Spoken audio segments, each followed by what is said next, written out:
देखो अब हमें स्टार्ट करेंगे ग्रेविटेशनल फील्ड के बारे में। देखो हमने न्यूटन्स लॉ ऑफ ग्रेविटेशन पढ़ लिया, उसमें सारे क्वेश्चंस हमने लगा लिए। तो उसके बाद जो भी क्वेश्चंस होंगे इंपॉर्टेंट क्वेश्चंस मैं डाल दूंगा।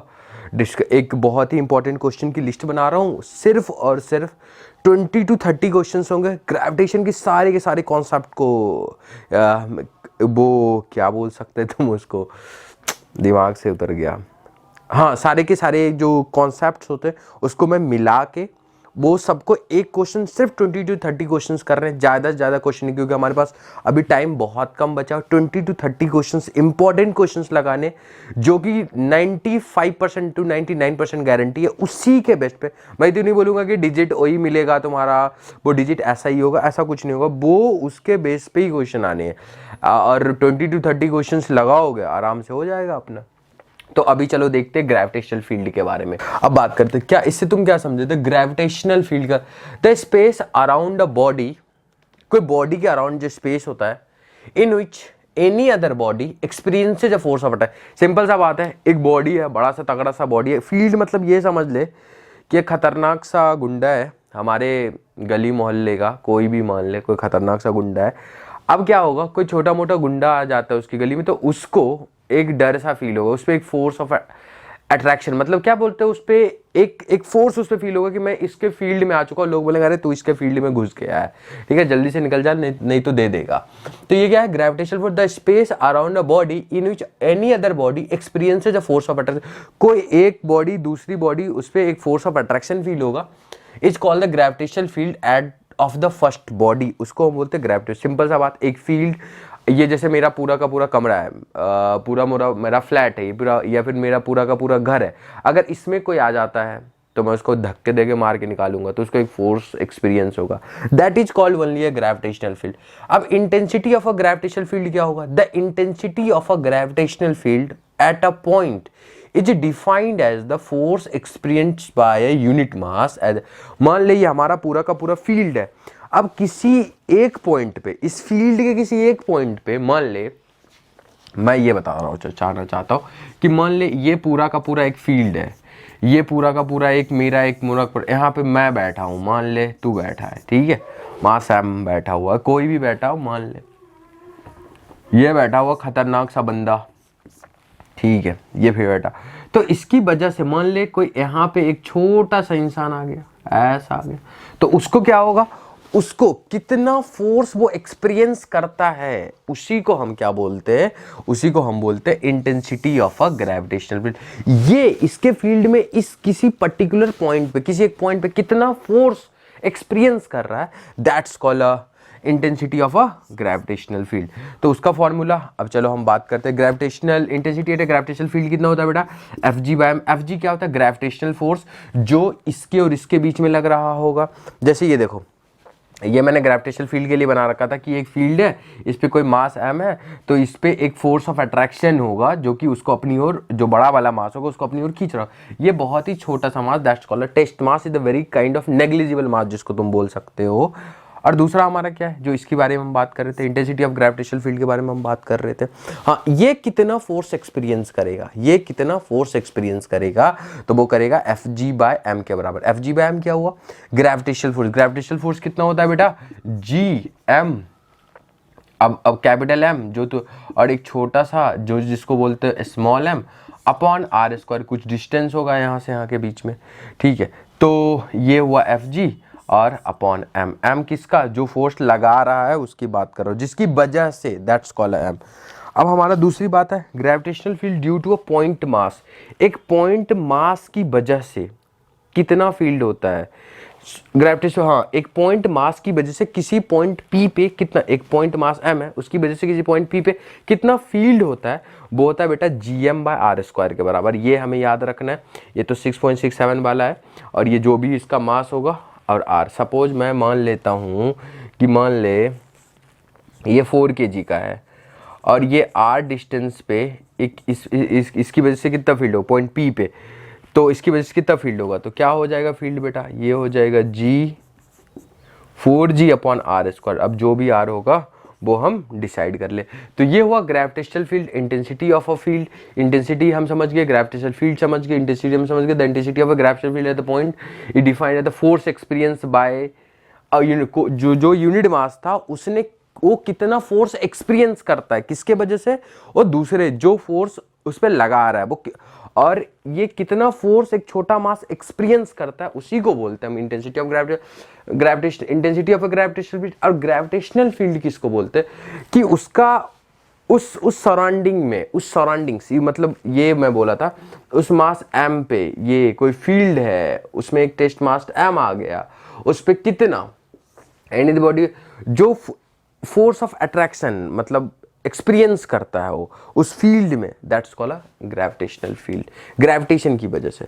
चलो ठीक है, तो अब हमने ये पढ़ लिया, अब हम आगे चलते। इसके ये तो चलो बिल्कुल थियोरिटिकल बात है, हमने 11th पढ़ा था, इसमें कोई जान नहीं होता। इसके जो सबसे इंपॉर्टेंट होता है कि क्वेश्चंस तुमसे क्वेश्चंस कितने लग रहे हैं, वो सबसे इंपॉर्टेंट होता है हमारे लिए। तो चलो हम आगे बढ़ते हैं, कुछ क्वेश्चंस हम देखेंगे फिर हम आगे बात करते हैं। चलो अब हम कुछ क्वेश्चंस देखेंगे।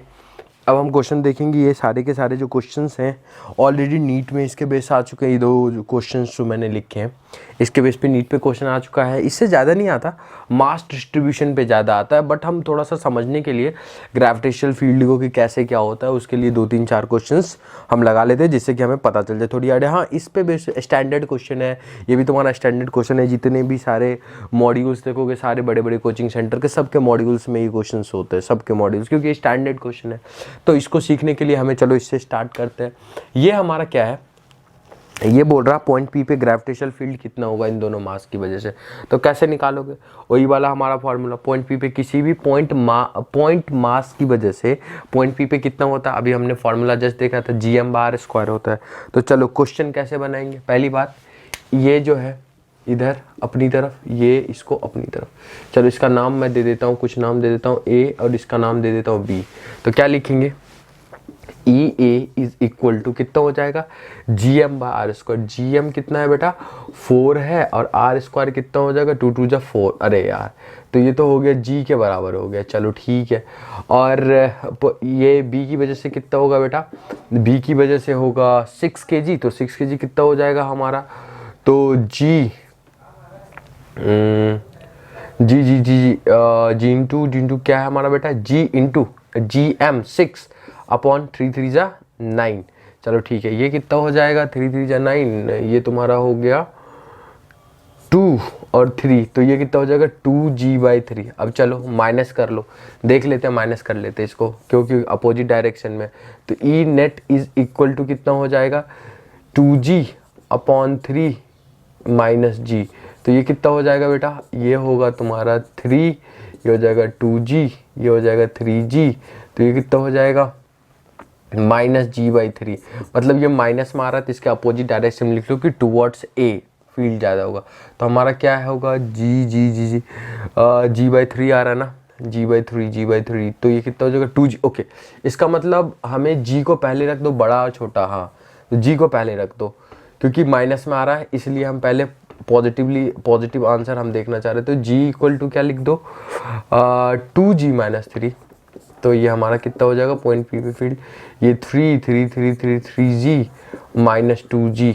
तो ये हो जाएगा हमारा g/3 के बराबर। तो ई नेट पॉइंट पी पे कितना हो गया, g/3 के बराबर। ऐसे अगर निगेटिव आ रहा तो कोई प्रॉब्लम नहीं है, जो डायरेक्शन हमने बड़ा वाला लिया था इसका मतलब उसका दूसरा वाला जो होगा उसको पहले लिख दो, उसको बाद में। तो पॉइंट पी पे कितना हो गया, g/3। ठीक है, अब दूसरा क्वेश्चन है, 3 particle of mass m are kept at vertices of an equilateral triangle. ओ, ये क्वेश्चन क्या बोला, 3 पार्टिकल ऑफ मास m, जो 3 पार्टिकल तुमने लिया है उसका मास m है, are kept at vertices of equilateral triangle. देखो न्यूमेरिकल्स बनाने का पहला रूल है, जो क्वेश्चन में दिया है उस डेटा को लिख दो, सिंपल सा बात है। जो क्वेश्चन में दिया है डेटा को लिख दो, हल्का हो जाएगा। नहीं तो ऊपर से नीचे कहानी की तरह पढ़ते रहोगे और क्वेश्चन सॉल्व भी नहीं होगा ही नहीं। फिर करते रहोगे सॉल्व, ऊपर पढ़ोगे नीचे पढ़ोगे, ऊपर पढ़ोगे नीचे पढ़ोगे, और चलता रहेगा। इसलिए सबसे पहले कुछ बच्चे क्या करते हैं, ऊपर से नीचे कहानियाँ पढ़ते रहते। नहीं, हमें कहानियाँ नहीं पढ़नी है, वो क्वेश्चन पे ध्यान देना। 3 particles of mass m are kept are kept at a vertices of an equilateral triangle. मान लो ये इक्विलेटरल ट्रायंगल है, इसके तुमने वर्टिसेज पे रखा, चलो लो इक्विलेटरल ट्रायंगल के तुमने वर्टिसेज पे क्या रख दिया, 3 मास रख दिया, ये m ये m ये m रख दिया, ठीक है। ऑफ साइड l, चलो साइड l मान लिया क्योंकि इक्विलेटरल ट्रायंगल के तीनों साइड ये ठीक है बराबर होता है इक्विलेटरल ट्रायंगल, ठीक है। अब बोल रहा है side l, the gravitational field होगा ना, the gravitational field at a centre, यहाँ लिख लेना gravitational field at a centre. Note करते हुए जाओ, ये सब सारे क्वेश्चंस को नोट करते हुए चलना, एक नोट बना लेना, नो इसको सारे के सारे क्वेश्चंस को नोट करते जाना, क्योंकि जो भी क्वेश्चंस मैं दूंगा, जो 20 to 30 क्वेश्चन दूंगा, सब इसी पे बेस्ट होगा और आसानी से बनेगा, उसी पे प्रैक्टिस करना है और कहीं कुछ नहीं करना है, उसी पे प्रैक्टिस करना है, उसके बाद क्वेश्चन बैंक लगा लेना, बिल्कुल आराम से हो जाएगा। ओके तो अब क्या है, the gravitational field at centre due to these particle, centre पे फील्ड बता रहा है कि इन पार्टिकल की वजह से। चलो देखते हैं, चलो ये बहुत ही आसान क्वेश्चन है तो इसको तो 1 मिनट में उड़ा सकते हैं हम, आसानी से देखते हैं। इसकी वजह से जो फील्ड होगा बेटा ऊपर की तरफ, इसकी वजह से फील्ड जो होगा इसकी तरफ, इसकी वजह से फील्ड होगा इसकी तरफ। अगेन इसको कंपोनेंट ब्रेक करोगे, इसको कंपोनेंट ब्रेक करोगे तो इधर होगा हमारा जो भी होगा ई कॉस थीटा, और इधर भी होगा ई कॉस थीटा, तो ये तो हो गया कैंसल ब्रदर। अब क्या होगा, नीचे करोगे, लो अब क्या करोगे नीचे, इसकी वजह से भी नीचे, इसकी वजह से भी नीचे, तो क्या हो जाएगा ई साइन थीटा, ई साइन थीटा, ई साइन थीटा, ई साइन थीटा, 2 ई साइन थीटा, और ऊपर हमारा है ई है। तो ये तो पता है तुम्हें, पिछले क्वेश्चंस में देख लेना, हमने जो बनाया था, तो क्या हो जाएगा 2 ई साइन थीटा, तो लिख देता हूँ मैं 2 ई साइन थीटा नीचे और ऊपर ई के बराबर, तो बेटा यहाँ पे कितना होगा 2 ई, ये कितना हो जाएगा हमारा साइन थीटा, साइन 30 डिग्री, क्योंकि बताया था पिछले क्वेश्चन में भी ये क्या है 30 डिग्री, तो ये भी क्या होगा 30 डिग्री होगा, तो कितना हो जाएगा साइन 30 डिग्री, तो साइन 30 डिग्री 1/2, तो गया ये हमारा हो गया बेटा 1/2, और ये ई, तो देखो ये गया ई और E equal in opposite direction, मतलब ये भी गया, ये वाला पार्ट भी गया, ये वाला पार्ट भी गया, तो नेट कितना हो जाएगा 0 के बराबर। सिमेट्रिकल है ना, इसकी वजह से फील्ड भी 0 होगा, इसमें घबराना नहीं है, सिमेट्रिकल देखना है, फील्ड 0 लगा देना है, आगे कुछ नहीं करना है कि हम उसको सॉल्व कर रहे, ये कर रहे, वो कर रहे। चलो नेक्स्ट के क्वेश्चन क्या है, 2 point masses of mass 10 kg, चलो एक है 10 kg, दूसरा है 1000 kg, are at a distance 1 metre apart. चलो मतलब मैं ये क्वेश्चंस बना के चलो दिखाता हूँ, ऊपर वाला मिटा देता हूँ, नोट कर लेना, स्क्रीनशॉट करना है तो स्क्रीनशॉट कर लेना, नोट करना, लेकिन हाँ ये सारे क्वेश्चन को कॉपी में लिखना है, बनाना है, कॉपी में लिखना है, क्योंकि नई शुरुआत कर रहे हो, कभी भी नहीं पढ़ा है, 11 12 भी 11th में भी फिजिक्स तुमने पढ़ा ही नहीं है, चलो कोई बात नहीं, लेकिन अभी से थोड़ी सी शुरुआत करनी है, क्योंकि शायद मई में एग्जाम होगा, तो हमारे पास Feb March 3 मंथ उधर बच्चे हैं, अब इधर एक महीने मान लो, तो उस 3 मंथ, हाँ तो आराम से 3 मंथ्स में तुम कर सकते हो, उसमें कोई प्रॉब्लम नहीं है, कोई उतना बड़ा क्वेश्चन भी हाई फाई नहीं पूछता है, बस लोग डराते हैं कि बहुत हाई फाई क्वेश्चन है ये है, लेकिन हाँ थोड़ी सी मेहनत करने की बहुत ज़्यादा ज़रूरत है, तभी कुछ हो पाएगा। चलो ठीक है, इसको मैं मिटा रहा हूँ, फिर आगे बढ़ते हैं। देखो अब ये क्वेश्चन क्या है, देखो 2 point masses of mass 10 kg and 1000 kg, मान लो कि यहाँ पे एक 10 kg है, ठीक है, और ये 1000 kg है, चलो ठीक है 1000 kg है 10 kg, ब्रदर कोई प्रॉब्लम हो तो बताना कि कोई प्रॉब्लम आ रही है कि नहीं आ रही है, बताना। तो ये क्वेश्चन है 10 kg है, ऐसे तो आएगी नहीं प्रॉब्लम, ये बहुत ही स्टैंडर्ड क्वेश्चन है, छोटे छोटे क्वेश्चन से मैं शुरुआत कर रहा हूँ। ये है 10 kg और ये 1000 kg है, ठीक है, at a distance 1 metre apart, इन दोनों के बीच का जो डिस्टेंस है बेटा वो 1 मीटर का डिस्टेंस है, चलो हमने ले लिया 1 मीटर का डिस्टेंस है, 1 metre apart, at which point on the line joining. अच्छा अब किस पॉइंट पे, इन दोनों के लाइन ज्वाइनिंग पे किस पॉइंट पे इन दोनों के लाइन ज्वाइनिंग पे किस पॉइंट पे द ग्रेविटेशनल फील्ड इंटेंसिटी, अच्छा ग्रेविटेशनल फील्ड इंटेंसिटी बोल रहा है 0, फील्ड इंटेंसिटी मतलब जैसे इंटेंसिटी की बात करी, फोर्स देख लेना कि कितना फोर्स एक्सपीरियंस कर रहा है, दैट्स फोर्स, मैं जो बात कर रहा हूँ वो फोर्स की बात कर रहा हूँ। जैसे इंटेंसिटी आ गया, हम नॉर्मल भाषा में बात करते हैं ना बेटा कि इंटेंसिटी का मतलब क्या, वो उसकी इंटेंसिटी काफ़ी सही है, मतलब वी आर टॉकिंग, यहाँ की हम बात कर रहे हैं तो यहाँ पे हम बात करेंगे फोर्स, कि कितना फोर्स वो एक्सपीरियंस कर रहा है।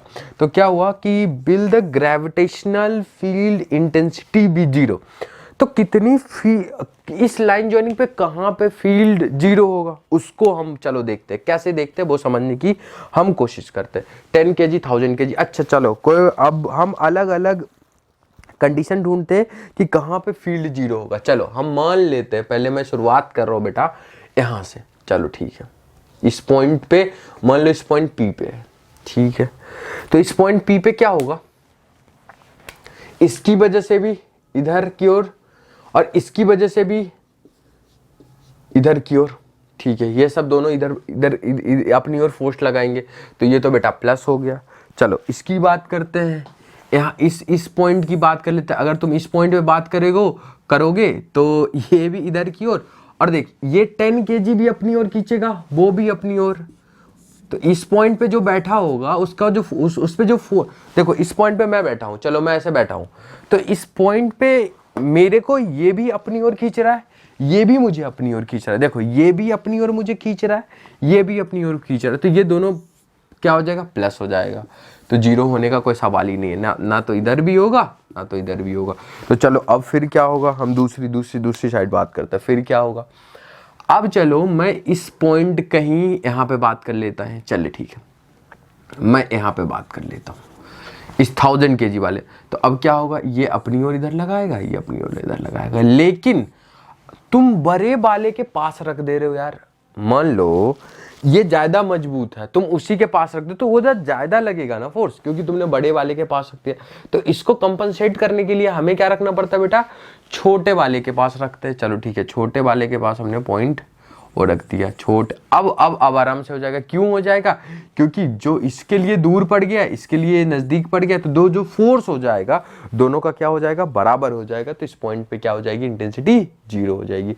तो इसके लिए शॉर्टकट तरीका क्या है, मान लो ये शॉर्टकट तरीका तुम कैसे सॉल्व करोगे, ये 1 मीटर, तो देखो इसके लिए बड़ा भी तरीका है, लेकिन उसका शॉर्टकट तरीका हमारा ये है, सिर्फ ही मैं बोलूंगा अभी हमारे पास कम क्वेश्चन बने और एक्सपेरिमेंट करना नहीं है, हमें कोई साइंटिस्ट तो बनना नहीं है, हमें डॉक्टर बनना है। तो कुछ बच्चे साइंटिस्ट बनना चाहते हैं लास्ट में कि मुझे साइंटिस्ट बनना है, वो रिसर्च करते, नहीं साइंटिस्ट बनना नहीं है, हमें पेपर पास करनी है किसी तरीके से, हमारा आराम से गवर्नमेंट कॉलेज चाहिए। तो इसके लिए हम क्या करेंगे, सिर्फ हमें ये शॉर्टकट याद करना है। क्या शॉर्टकट याद करना है बेटा, शॉर्टकट ये है, जो M1 होगा ये हमेशा जो होगा x इक्वल टू x, जो हमेशा डिस्टेंस होगा वो स्मॉलर मास से डिस्टेंस होगा। x कहाँ से होगा, स्मॉलर से, यहाँ से x डिस्टेंस पे स्मॉलर मास, x कहाँ होगा हमेशा स्मॉलर से।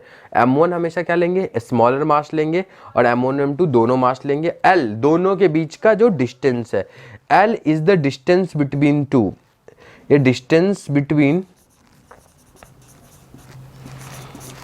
टू मासेज, इन दोनों के बीच का डिस्टेंस ले लेंगे। चलो ठीक है, हो गया, बात खत्म हो गई। अब क्या करना है, अब M1 की जगह स्मॉलर मास डाल 10 kg डालो, और M1 और M2 जगह 10 kg और ये 100 kg, M1 M2 10 kg और 100 kg डाल दिया, क्वेश्चन बन गया। चलो देखते हैं क्वेश्चन को सॉल्व करते हैं। यहाँ पे आके कोई जगह है, चलो यहाँ पे आके सॉल्व कर देता हूँ, फिर यहाँ सॉल्व कर देता हूँ, ये तो हो ही गया है, यहाँ सॉल्व कर देते हैं। इसको स्क्रीनशॉट कर लेना। कितना देखते क्या है क्वेश्चन हमारा। ओके, तो ये वाला x ले लेंगे, तो कितना हो जाएगा हमारा, √10 प्लस √1000, ठीक है। इन दोनों के बीच का डिस्टेंस कितना बेटा, 1 है, तो कितना हो जाएगा, √10 प्लस √10, तो 1000 को हम क्या लिख सकते हैं, तो क्या हम ऐसे लिख सकते हैं 1000 को √10 मल्टीप्लाइड बाय √100। तो एक काम करो, √10 को क्या ले लो, कॉमन ले लो, √10 को कॉमन ले लेते हैं, √10 कॉमन आ गया, तो ये कितना आ गया, 1 प्लस ये हमारा 100, तो हमारा ये गया, तो क्या हो जाएगा 1 प्लस 10, दैट्स कॉल्ड 1/11। आंसर क्या आ जाएगा देखना, वहाँ पे लिखा हुआ होगा 1/11। ये हमारा क्वेश्चन हो गया डन। इसका आंसर क्या होगा 1/11। तो ये सिंपल सा हमारा क्वेश्चन था कि जिसको हम आसानी से करते हैं।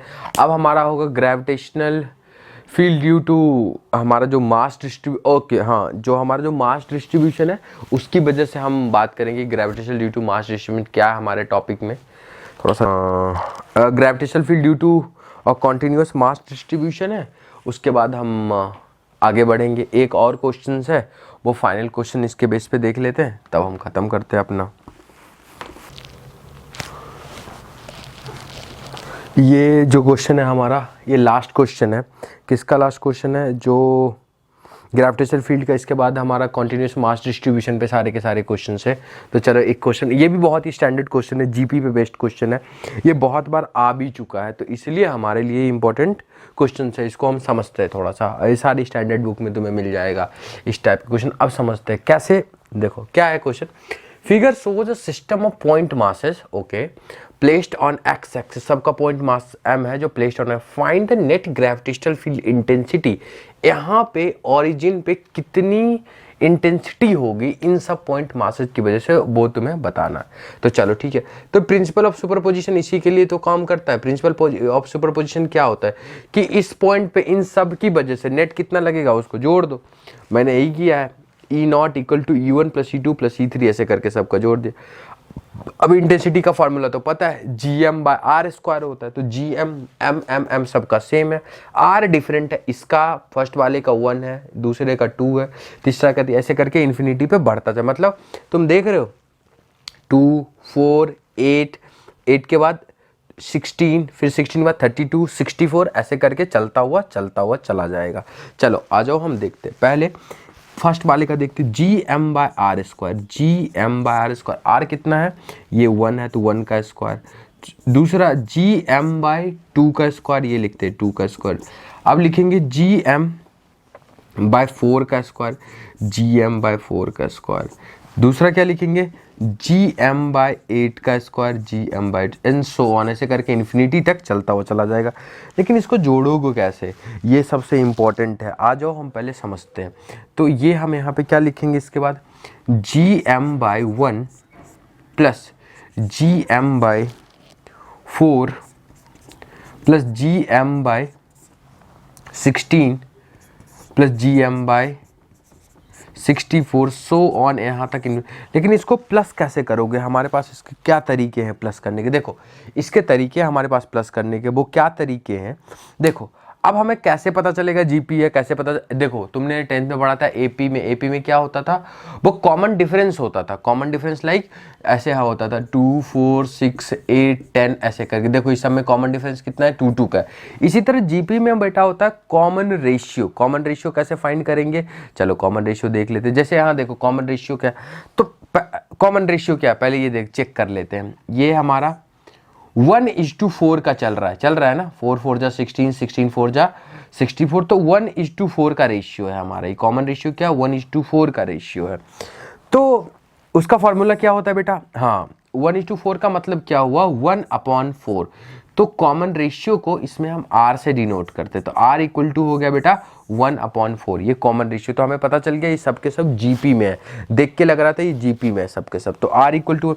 और एक फॉर्मूला है हमारा S infinity, sum of infinity, जो टर्म्स हुआ इन्फिनिटी टर्म्स के लिए जो सम होता है वो कितना होता है? A/1 - R। जहाँ पे बेटा एक बात का ध्यान रखना है, ये फॉर्मूला तभी वैलिड है जहाँ पे R लेस देन 1 हो। R लेस देन 1 मतलब ये हमारा तो लेस देन 1 ही है, ठीक है। R लेस देन 1 हो तो इसके लिए हमारा फॉर्मूला A क्या होता है बेटा? फर्स्ट टर्म होता है। फर्स्ट टर्म कितना हो जाएगा हमारा? GM/1 और 1 - R। R is the common ratio. चलो अब हम करके देखते हैं। तो S यहाँ पे, चलो यहाँ पे कर लेते हैं। तो S infinity is equal to कितना हो जाएगा हमारा? A GM/1 upon R। R कितना हो जाएगा बेटा? 1 - 1/4 दैट इज व्हाट? GM/1। तो ये कितना हो जाएगा हमारा? 4 तो देख लो ये हो जाएगा हमारा 4 1 3/4। तो GM/1 अपॉन 3/4।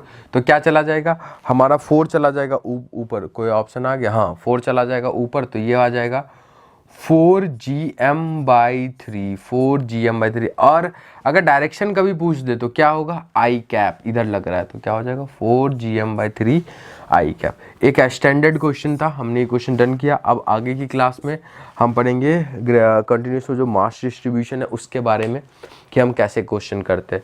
तो चलो इसके बाद पढ़ो और इसको रिवाइज करते रहो, सब के सब क्वेश्चंस को रिवाइज करो, एक एक दो बार खुद से बना के देखो। और फिर जो क्वेश्चंस डिस्क्रिप्शन बॉक्स में डालूंगा तो उसको बनाना अपना, या फिर टेलीग्राम चैनल स्टार्ट करो। स्टार्ट क्या करना है, टेलीग्राम चैनल बॉक्स में उसका लिंक डाल दूंगा, उसमें जो इंपॉर्टेंट क्वेश्चंस होंगे वो उस पर तैयार कर रहा हूँ, बहुत जल्दी आ जाएगा, इस मंथ्स में आ जाएगा, वो सारे क्वेश्चंस आ जाएगा। चैप्टर वाइज जैसे चलता रहेगा, हम उसको उस पर डालते रहेंगे और सॉल्यूशन के साथ भी डालेंगे। तो चलो ठीक है, चलते हैं हम